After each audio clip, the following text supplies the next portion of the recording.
So there's the Hyper E-Ride bicycle. As you can see, I have upgraded the seat. I have even larger ones on my other two. Yeah, I bought three. I've already had to replace the handlebars because of an accident. I don't think they should have bent the way they did, but okay, just give it this, you know, benefit of the doubt. It was a big guy that kind of fell down on them and they bent. Pedals have been upgraded. Now the satchel's on. Take the battery off of this bike, which this I believe is a 2000 model e-bike. I've upgraded it 36 volts. There's a whole nother video that I put up on the internet about this bike. But batteries are expensive. And that is a 20 amp hour, $300 36 volt battery right there. You can see how I got it with, you know, breakers and all that. But if I want to be able to take this thing off, throw it on that bike, and have some serious range. I'll have 27.5 amp hours on a 250 watt pedal assist bicycle. Now I'm going to be able to hit those Central Florida trails, down in Clearwater Beach, whatever, and really get some range. It's not about speed for me, it's more about range. Okay, and here is the battery for the bicycle.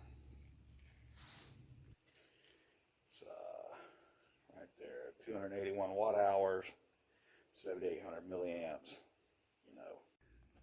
So here it is with the battery removed, what it looks like on the inside, because I'm not getting that battery apart today. You can see it just clips in there, and you got the bottom. Now, you can tell there's a rail here for some wires. I'm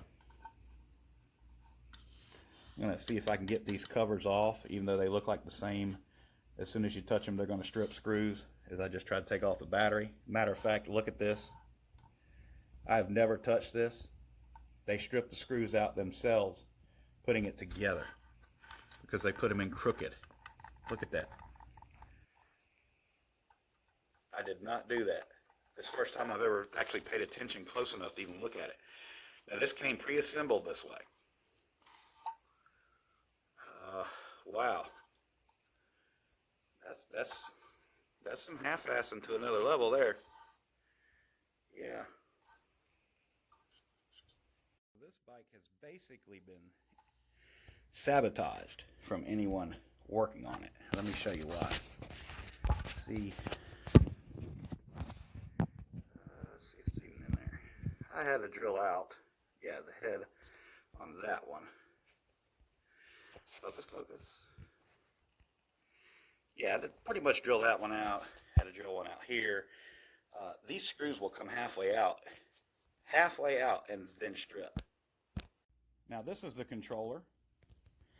Let's see. There's a model number.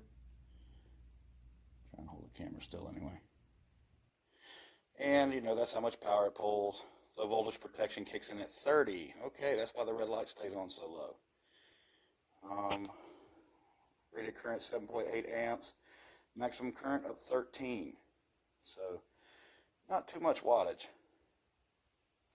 So I have tied into the wiring right where it comes off the battery before the controller. I just tied in. I've got some number 10 and number 12 just because that's what I got laying around.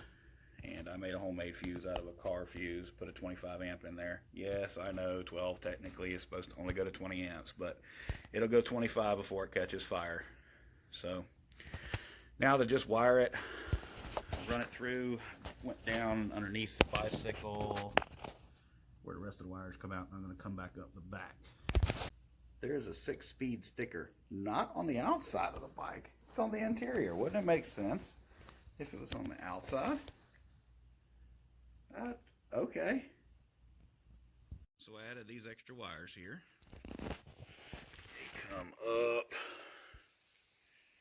and around the bike and up to this new plug right here. I can always pop the cap off. The idea is to add extra line to a battery pack and be able to throw it in the satchel I'm about to install. going to be changing the plug on the end of this to something that is compatible. So here's the battery out of my daughter's bike, the 36 volt 20 amp hour battery. Yes, the cable's a little long. I'm only going to do this every once in a while. I would just wrap it up. But it's plugged in.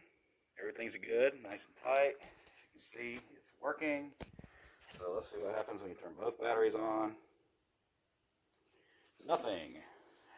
Just like it shouldn't be anything because you got two 36 volt batteries hooked to each other. So it shouldn't be an issue. So I guess you could just run it off the back battery. And when the back battery got about halfway down, you could turn around and then you could make it back because you still have the main battery.